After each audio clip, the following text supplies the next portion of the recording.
this just an incredible opportunity? Are you just feeling just how much Kathy poured into us and paved the way and just inspired us, as all the speakers have? But just what an incredible turning point for this afternoon. Natasha, how are you? Yeah, I'm well, Angel. How are you doing? I'm doing fantastic. Super excited to have you.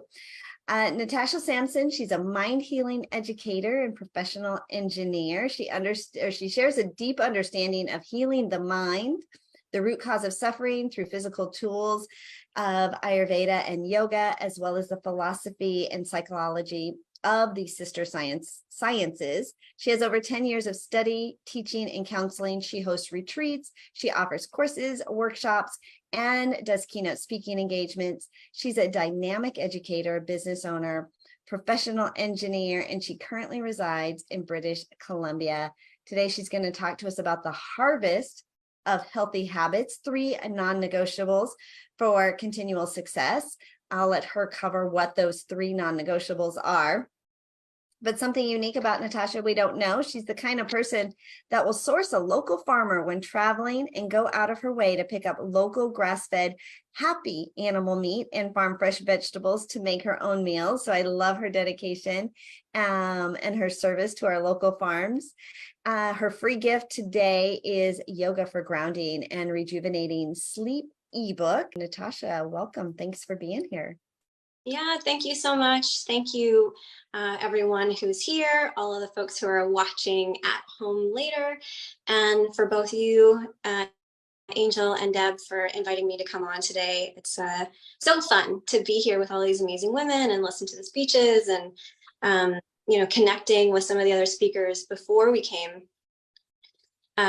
came today, and when we were discussing our theme for October, and batted around a lot of ideas. What is the energy of October? And so the word harvest came up, and how can we relate harvesting to like our business? Because we're here, we're trying to inspire, we're trying to grow, and how do we relate harvesting to that growth, that desire to pass boundaries, to be that person that we want to be, to have that life that we want to have, and to trailblaze, like we were just talking about. And so the words came up, harvesting success. And so given this theme, I was like, okay, as you mentioned, I teach Ayurveda and yoga. And for those of you who don't know what it is, I'm going to explain it a little bit later in the talk. But when you're looking at this, like going into Home Depot, and you have this entire warehouse of tools, which is what these sister sciences offer, I was like, how am I going to relate this to harvesting success? And I thought about it, and where is the success that I have, and how can I use my own experience to inspire others when it comes to success? And an interesting happened when we were discussing the theme was that, what is your definition of success? So the folks who are here, I want you to go ahead and type in the chat, have a think about it. And maybe you haven't had an opportunity to actually define success for yourself. And for those folks at home listening, don't just wait for the answer. Take a minute and think about, what does success mean for you? What does that look like? How do you define success? I'm waiting for some answers to pop up. Come on. Yes, happiness, commitment, peace. I love that. Thank you, Katie. She's on next. She's amazing. Liberation, peace. Okay, I'm seeing a lot of like peace and wanting that contentment in life, which is amazing, of course. So how are we going to get to this place of success that we're talking about here? Well, I wanted to share in my family, and so I have this like conversation with people often, because when you're an entrepreneur and you're a business owner, you're like, what does success look like for you? You have that question asked, and you ask this question to others, and you know, a lot of people say, well, financial success, or, you know, that I can finally, you know, have this freedom. I talked about freedom last time that I had the opportunity to be part of the summit and freedom. And in my family, there's this saying, and it's said all the time, and I don't know if it's just my family or if it's the community my family lives in, but they would say, as long as you have your health, you have everything. As long as you have your health, you have everything. Because what happens when you don't have your health? You know, what's left? And so you can start thinking about, okay, you know, everything is great, but what if I don't have my health? What does having your health give you? Yes, so vital. What does having your health give you? Go ahead and type in the chat as well. If you have your health, what does that give you? What sort of things will come from having a good health? You know, there's a definition of good health, and there is you know, a Western definition, as well as, you know, an Ayurvedic definition. But it allows you to have a strong mind. It allows you to live a longer life without disease, moving easily, you know, equanimity. So what is equanimity? Equanimity means that whether things are going terrible or things are going wonderful, it doesn't throw you off. You have the ability to keep moving forward without, you know, extreme highs or extreme lows. Yeah, health is wealth. You know, so many of these sayings, if you don't make time for your wellness, you'll have to make time for your illness, right? So there's all of these things. And so in my family, I grew up, you know, hearing, well, as long as you have your health. So, you know, it allows you, when you have your health, this is the big part, this is the point of the success, this is where it comes in. You are able to share your gift longer and with more people. You're able to take your gift, your mission, and share it longer because you have that ability and the function and the mind and the body to move forward. And so what is my definition of success? Mine is exactly that. It's my definition is sharing my gift and, you know, making that level of success, you know, financial, helping people, contentment, all of that stuff, but making it there without compromising my health during the journey. And it's a difficult thing to do. Yeah, thank you, Linda. It's not easy, you know, and to me, what's really impressive is the folks that, you know, don't kill themselves to be successful, not the ones that, you know, I remember as a young engineer, and I would go see like the top architects on the like 12th floor. And they would have these big bags under their eyes and they would look so tired and, you know, everyone would talk about how amazing they were. And I would look at them and I would say, I don't want to be like this person. No. And I knew, you know, maybe from in it being ingrained during my younger years through my profession, that I wanted to get to a level of success and to not compromise my health in the process. And so,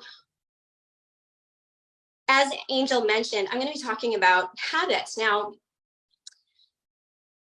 these habits are inspired by Ayurveda and yoga. And I mentioned this word earlier. Ayurveda breaks into two words, Ayur, meaning life, and Veda, meaning knowledge. This is an ancient science, sister science to yoga. So ancient Indian science. And this is where I study. Now, what does Ayurveda include? What is the study and the knowledge of life? Well, Joanne mentioned earlier circadian rhythm.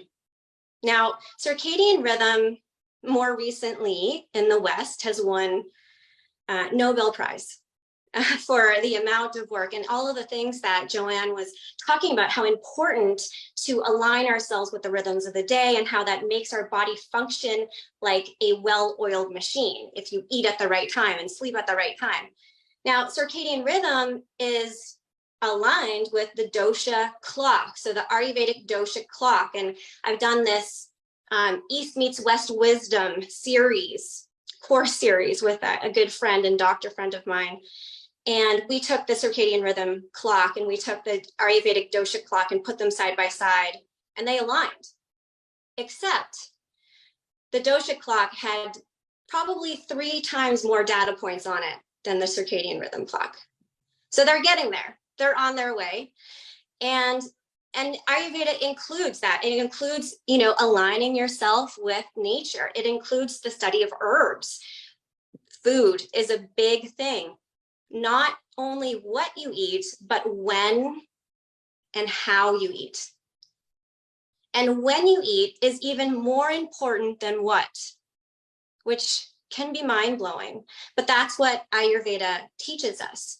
Rituals, habits, movement, prayer, and breath as medicine, as well as detoxification and rejuvenation.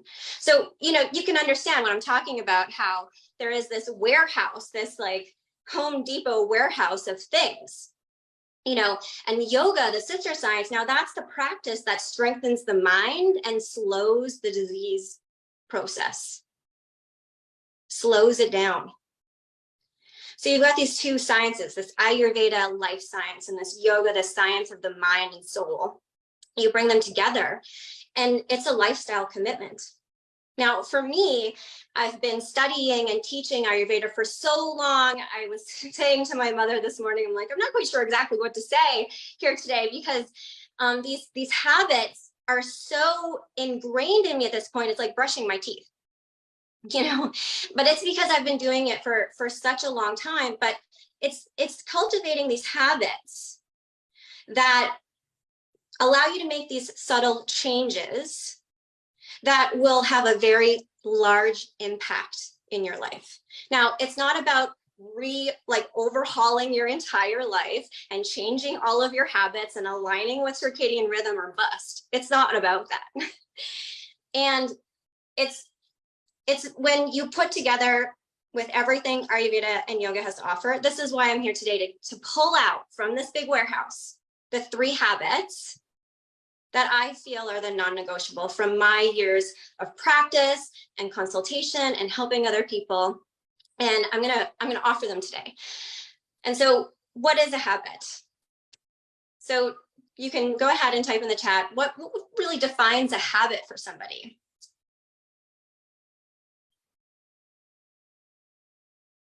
Something you do without thinking. I like that.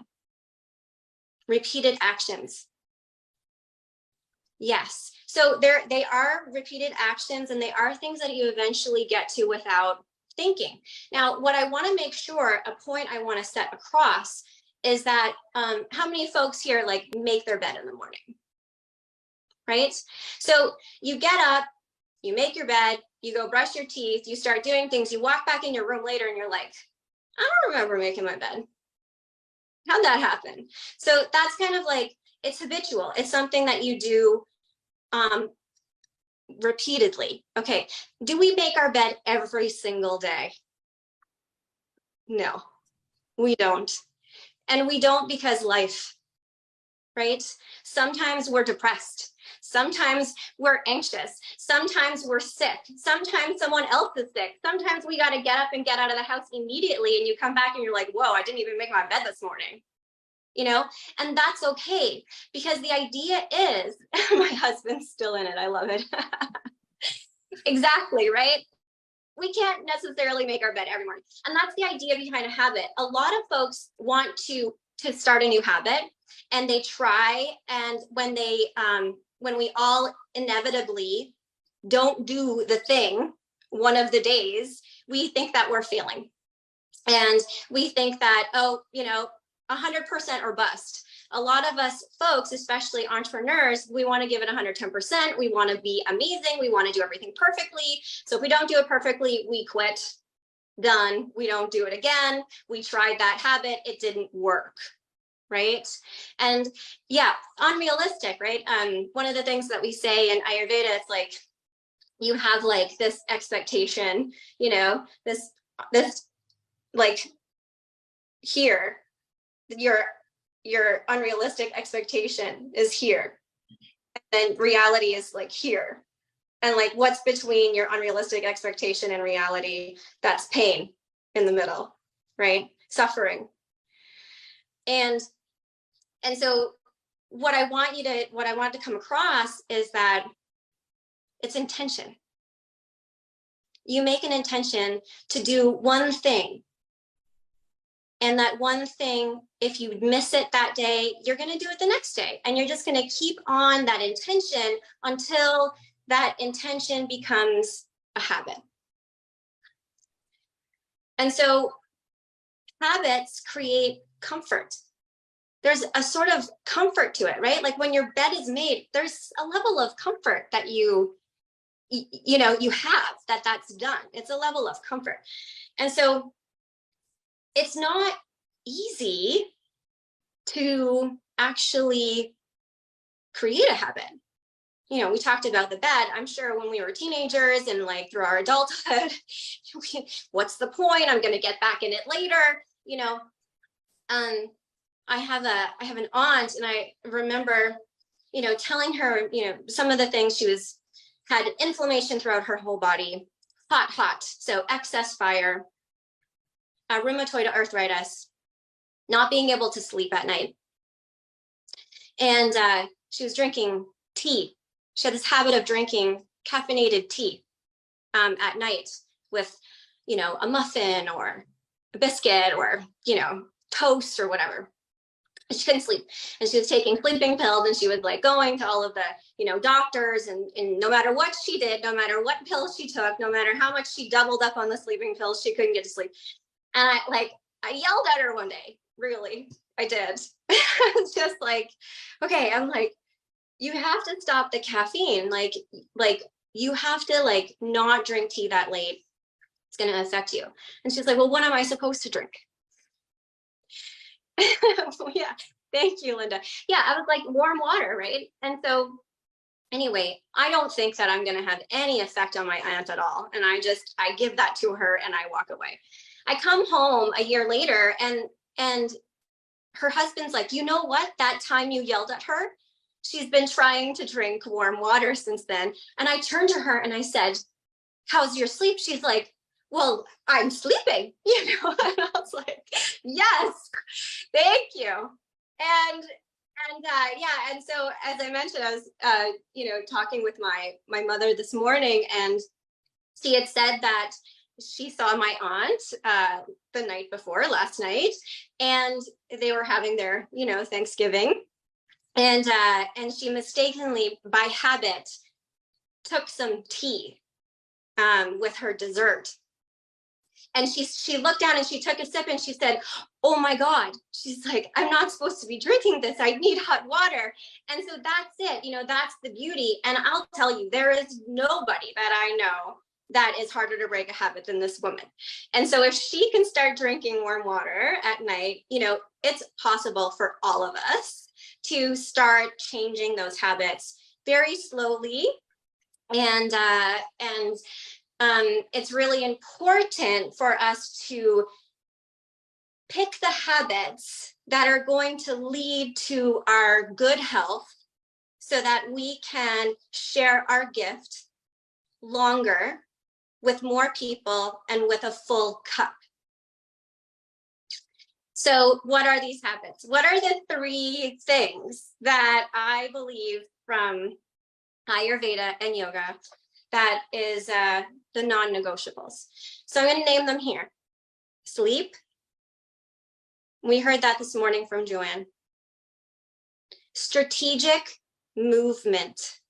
It's a tough one to remember. Most people will say exercise, and I'm going to say no. And I'll tell you why. And the third one, meditation, which may not be what you think it is. But in Ayurveda, meditation is the first and last medicine. So I'm going to break these up just briefly because my time is going to be up soon, but I'm going to leave you with lots of resources. So as Angel alluded to, I have a free ebook for everybody, and it's Yoga for Grounded and Rejuvenative Sleep. I have 2 more, Yoga for Abundant Energy and Yoga to Overcome Overwhelm. These 3 ebooks are going to be out very soon. You're going to get one before it's out. I also have a PDF for you, which is circadian rhythm from the Ayurvedic perspective on, tips and checklist of what to do during the day and how to get a rejuvenative sleep. It's going to talk about building a sacred space. It's going to talk about reducing your stimulants. It's going to talk about what to do during the day in order to get a good night's sleep. So all the stuff that Joanne was alluding to, it's going to be outlined in this PDF for you. And there's going to be a checklist so that you can get all of the background information. And so we've covered that and the exercise and then the meditation. And the meditation doesn't have to be, your sit down, with your mudras, cross-legged sort of meditation. Meditation is one-pointed concentration. Now, if that's knitting, that's okay. If that's fishing, that's okay. If that's farming, that's okay. If that's hiking, that's okay. Whatever brings you into your one-pointed concentration, make sure you get enough of it. It's a gateway, right? These one-pointed concentration moments are gateways for you to maybe get into actual traditional meditation with affirmations or mantras or visualization, which, I've done before at one of the summits, focusing on breath or other things, right? So to wrap up, we talked a little bit about these 3 sleep, strategic movement and meditation. I know I have to wrap up, Deb, and I have so much more to say. So I am with a lot of these resources for you to grab this information. But sleep is so important, as Joanne mentioned, to get our melatonin. And the melatonin in Ayurveda is often in many schools of thought related to what's called ojas, or our immune strength. And it pours through the body at night if we can have it released between 10 p.m. and 2 a.m. And it heals the body. It builds tissues. It reduces cancer by 30%. It is the molecule that you want to produce more than anything else. It is the greatest thing that you can give your body as a gift. And so this, the handout, the PDF is going to give you all the ways on how to produce your melatonin at night. And the strategic exercise has a lot to do with how a certain exercise will give you a certain result. So movement is medicine. And if we are feeling anxious, we want to ground down with our exercise. We don't want to go for a run. We think going for a run might help, but it's actually just creating more mobile. We're mobile in the mind. And then if we super mobile, then we're going to create more. Like increases like Teresa said today, and then if you are too grounded and stuck and like feeling lethargic, then you want to lift yourself up, go sit in the wind, go outside for a walk near the ocean, get that movement in you, or even just sweat it out. When we say depression sweats out. So sit in a hot sauna, dry sauna, and if you're feeling overwhelmed, how can you cool yourself down? How can you be playful? How can you let go of control? How can you, stretch and put pressure on the seat of that heat in the body with strategic movement? And that is what you're going to find in the ebook. So I want to leave these 3 habits with you. There's so much more to uncover, and I hope that you really love the resources. And we talk about all of this in our upcoming retreats that we're doing as well, which I think Deb's going to mention. And we're so excited to share this information with you. So thank you. And thank you for letting me go 2 minutes over. Way to go, Natasha. That was awesome. right? You guys are doing the retreat together, right? That's something the two of you, right? Do you want to talk about that? Sure. Natasha, do you want to talk about it? You're on a roll. She really is. She really is. Yeah, you're Thank on fire. Yeah, so Deb and I love hanging out and geeking out on all of this Ayurveda, yoga, business, women's, all of the thing. And so we've decided to come together and put together not only one, but two women in business, Ayurveda inspired, I need to love myself retreat. We're going to do a little mini online retreat in December 3rd. And it's going to be so fun, setting intentions, building community. There's going to be an online yoga class. There's going to be meditation. We're going to give recipes out, Ayurvedic recipes, lunch, dinner recipes. And we're going to do some art and rock painting and have some inspirational talks. And then we're really going to get down into, our blocks and what's preventing us from, opening up and having that love and abundance, and journaling that out, and, learning different meditations to open up these channels, and just giving so much support. So this is our little mini online one. If you can imagine how much we will cover in our in-person 3-day retreat in January that we're going to be doing, which we're very excited about, which is going to be just 3 times that inspiration. Yay. And that's going to be in Vancouver. So the one in January is Vancouver, and the one in December is online, and you'll get our love all beforehand. And we are going to have a couple of workshops in there, like Businesswoman, I Need to Love Myself workshop. And I'm super excited. I get to run the Lakshmi goddess meditation. If you don't know who Lakshmi is, she is the goddess of abundance, material good, love, and beauty. So there's some really beautiful things that we're going to do together. So yay. Thank you. Thank you. Thank you.